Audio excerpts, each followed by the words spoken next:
Russia आणि Ukraine यांच्यातील युद्ध अधिकाधिक तीव्र होत चाललंय। शुक्रवारी रशियाने केलेल्या क्षेपणास्त्र हल्ल्यामध्ये युक्रेनच्या 18 नागरिकांचा मृत्यू झालाय, तर 132 नागरिक जखमी झाले।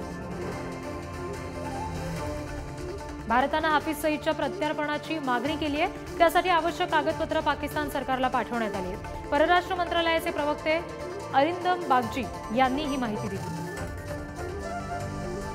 अमेरिकेच्या आणखी एका राज्याने डोनाल्ड ट्रम्प यांना निवडणुकीपासून रोखले। मेन राज्याने माजी राष्ट्राध्यक्ष डोनाल्ड ट्रम्प यांना रिपब्लिकन पक्षाच्या अध्यक्षीय प्राथमिक निवडणुकीपासून रोखले।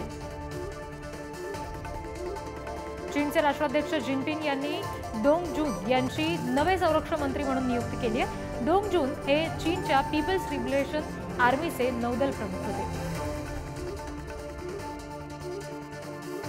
पाकिस्तान सरकारने नववर्षाच्या सेलिब्रेशनवर बंदी घातली आहे। इस्रायल हमास युद्धामध्ये पॅलेस्टिनी नागरिकांना पाठिंबा दर्शवण्यासाठी आणि इस्रायलचा निषेध करण्यासाठी हा निर्णय घेतला गेलाय। चीनने सुपरसॉनिक ट्रेनची चाचणी यशस्वीरित्या पूर्ण केली आहे। या ट्रेनमध्ये ताशी 1000 किलोमीटर वेगाने धावण्याची क्षमता आहे। रोबोटने इंजिनियरवर केलेल्या हल्ल्याचं वृत्त एलॉन मस्क यांनी फेटाळले।